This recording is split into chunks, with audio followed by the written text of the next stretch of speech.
परमवीर सिंह से लेके और ये देशमुख और ये सचिन वाजे जो घटनाएं घटी हैं वो देश के लिए शर्म की बात है। लेकिन वहाँ का जो ये हॉलीवुड है, बॉलीवुड है, जो भी वुड है, या ये गांजा वुड है, या अफीम वुड है, या हेरोइन वुड है, ये और क्या, तो यह पाप का घड़ा भर चुका है महाराष्ट्र सरकार का। अब कब वह विष बाहर निकलेगा?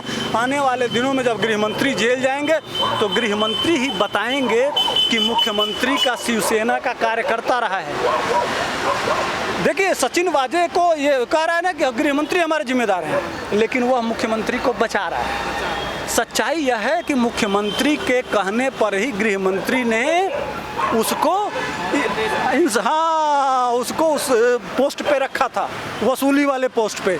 तो जिस समय गृह मंत्री की गिरफ्तारी होगी तो गृह मंत्री बताएंगे कि मुख्यमंत्री मूल रूप से सचिन वाजे को पुलिस में फ़ोन करके सिफारिश करके रखवाए थे और वही बताए थे कि इस तरह से वसूली करना है। पांडे जी, आज सचिन वाजे ने कबूल लिया है कि उनके बॉस कौन थे, सारी बातें उन्होंने आज बता दी हैं जांच एजेंसियों को। क्या लगता है कि अब कौन कौन नाम होंगे जो सामने आएंगे?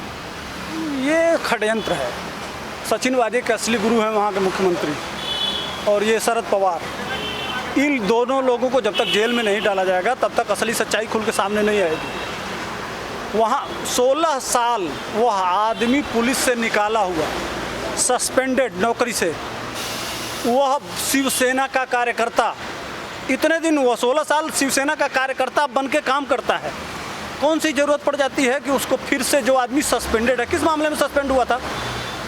क्या ये बताएंगे महाराष्ट्र के मुख्यमंत्री के किस मामले में सस्पेंड हो गया था, क्यों सस्पेंड था? जवाब देना चाहिए ना। यह सचिन देशमुख को देना चाहिए, या शरद पवार को देना चाहिए, या सोनिया गांधी को देना चाहिए, राहुल गांधी को देना चाहिए। यही तीनों लोग मिलकर सरकार बना रहे हैं। जब सरकार बनाए हो, अगर इस तरह की घटना आ रही है, मुख्य गृह मंत्री को तुमने बदल दिया, वहाँ के पुलिस कमिश्नर को बदल दिया, परमवीर सिंह से लेके और ये देशमुख और ये सचिन वाजे जो घटनाएं घटी हैं वो देश के लिए शर्म की बात है। लेकिन वहाँ का जो ये हॉलीवुड है, बॉलीवुड है, जो भी वुड है, या ये गांजा वुड है, या अफीम वुड है, या हेरोइन वुड है, ये और क्या। लेकिन वहाँ के गृह मंत्री भी इसमें शामिल हैं, वो बस से फिर रहे हैं इस पूरे मामले में। गृह मंत्री की क्या बात कर रहे हैं? गृह मंत्री को बनाने वाले कौन? किस पार्टी के गृह मंत्री? जो शरद पवार की पार्टी के उसके राष्ट्रीय अध्यक्ष क्यों नहीं उस गिरफ्त में आ रहे हैं? अब भाई, जहाँ एक करोड़ रुपया वो बता रहे हैं कि किससे कितना रुपया लेना है, साफ ये वहाँ का पुलिस कमिश्नर कह रहा है। तो ये पैसा किस तरह से लेना है, इस पैसे का क्या करेंगे? अरे यार, पैसे के लिए इतना भी नहीं गिर जा। किस चीज़ पैसे की कमी है क्या शरद पवार को? जितनी वहाँ की कोऑपरेटिव बैंक है सबके मालिक शरद पवार हैं। जितना वहाँ गन्ना की फैक्ट्रियाँ हैं सबके मालिक शरद पवार हैं। जितना वहाँ एजेंसियाँ हैं, ये जो सब्जी और चावल दाल खरीदती हैं, मंडियाँ, उन मंडियों के अध्यक्ष शरद पवार हैं। सब कुछ जब इतना पैसा आ ही रहा है तो पुलिस कमिश्नर इस तरह का कुकर्म उस पार्टी का, अरे कहाँ लेके जाओगे? भगवान ने तुमको फालिस मार दिया, मुंह में कैंसर हो गया, तुम बोल नहीं पाते हो, फिर भी पैसे के पीछे पड़े हुए हो। अब तो अपना जुर्म वहाँ के मुख्यमंत्री और वहाँ के ये शरद पवार, वहाँ के सारे मंत्रियों को, मंत्रिमंडल का मतलब होता है कि एक नाव में बैठी हुई सवारी।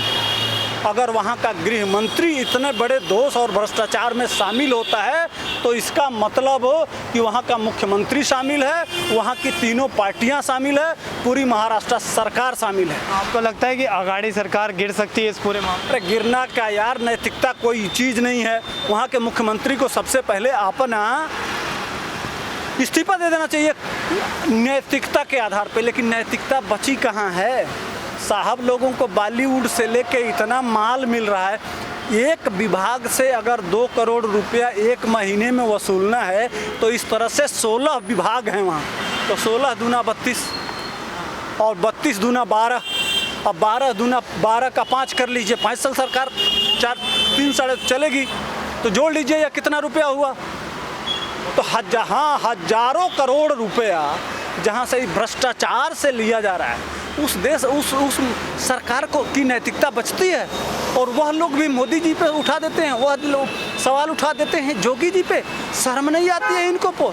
अगर जोगी जी को ही ले लीजिए या मोदी जी को ले लीजिए, मोदी जी के परिवार में आज पेट्रोल पंप पे काम करने वाले लोग, छोटी सी दुकान, फार्चून की दुकान चलाने वाले लोग, इस तरह के परिवारों के लोगों के ऊपर ये विधर्मी, ये कुकर्मी, ये नालायक, भ्रष्टाचारी, अत्याचारी, दुराचारी, पापाचारी, ये इनको बोलने का कोई अधिकार है? लेकिन फिर भी यह लुटियन मीडिया इन्हीं को दिखाएगी। देखे थे ना किस तरह से सुशांत सिंह राजपूत वाले में किस तरह से बुला के किसको जिसने मरवाया उसी को उसको बुला के और इंटरव्यू कर रहे थे। इस पे कोई आवाज़ नहीं। आप लोग तो आवाज़ उठाते भी हो, या लुटियन मीडिया एनडीटीवी दिखाएगा इसको? क्या बरखा दत्त दिखाएंगे? रवीश कुमार दिखाएंगे? आज तक दिखाएगा? ये नहीं दिखाएंगे, इसलिए कि मोटा माल बॉलीवुड से मिलता है ना। यह सब माल बंटता है। यह भ्रष्टाचार में जिसकी पूंछ उठाओ मादा निकला। ये हमाम में सब नंगे हैं। मीडिया भी पीछे नहीं, ये नेशनल मीडिया भी कहीं दूध की धुली हुई नहीं है। नहीं तो आज नैतिकता इतना दबाव बना देना चाहिए महाराष्ट्र सरकार पे, इतना दबाव बना देना चाहिए मुख्यमंत्री के ऊपर। आज राहुल गांधी इसके लिए ट्वीट नहीं करेंगे। छोटी छोटी बातों को उत्तर प्रदेश में हाथरस चले जाते हैं। बताए ना कि उनकी सरकार चल रही है, उनका प्रदेश अध्यक्ष कह रहा है कि हमारे वीडियो रिकॉर्ड किए जा रहे हैं। तो ये अपने आप अपने कुकर्मों से यह अपने सजा भुगतेंगे। ये जनता महाराष्ट्र की नाक के ऊपर पानी चला गया है, ऊब गई है कि कब चुनाव का कंडीशन बने कि हम लोग भारतीय जनता पार्टी की सरकार वहाँ बनाएं। आपको लगता है कि जिस तरीके से पूरा वहाँ परपंच रचा गया और सारी चीज़ें, बॉलीवुड के भी कुछ ऐसे नाम होंगे जो इसमें अरे असली काम वहाँ सरकार बनाता बॉलीवुड ही है। अपने नशाखोरी के लिए, अपने ये 5-5 मिनट सीन के लिए जो लड़कियों के साथ दुष्कर्म करते हैं उसके लिए, ये भ्रष्टाचार करते हैं उसके लिए, ये भारत सरकार को, राष्ट्रवादियों को गाली देते हैं उसके लिए, ये राम मंदिर पे सवाल उठाने के लिए, ये हिंदुओं को गाली देने के लिए, हिंदुओं के देवी देवताओं पे फिल्म बनाने के लिए, ये बॉलीवुड वाले इतना गाली देते हैं इसी यह कुकर्म करने के लिए। क्योंकि पैसा बहुत है, कहीं ना कहीं दोषी हम भी हैं कि हम इन भाड़ों को अपना हीरो बना के इनको मिलियन व्यूअर वो देते हैं, वो देते हैं, और इनके ट्विटर पे 4 मिलियन 5 मिलियन फॉलोअर हैं। क्यों? जब इस तरह के विधर्मी और कुकर्मी लोगों के इतने फॉलोअर होंगे, इसी से इनका मनोबल बढ़ता है। देखिए महाराष्ट्र की सरकार बहुत जल्दी जाने वाली है। यह अपने कुकर्मों से ही यह इनका पर्दाफाश हो जाएगा। अभी सचिन वाजे को देख रहे हैं, गृहमंत्री आज नहीं कल नहीं परसों उनको जेल जाना है। और गृहमंत्री जिस तरह से महाराष्ट्र के पुलिस कमिश्नर ने सारी सच्चाई खोल दिया गृहमंत्री का, उसी तरह से जिस समय गृहमंत्री जेल जाएंगे तो महाराष्ट्र के मुख्यमंत्री की सच्चाई सामने आएगी, शरद पवार की सच्चाई सामने आएगी, सोनिया गांधी की सच्चाई सामने आएगी। पूरे के देश के सामने शर्मसार होगा यह विपक्ष।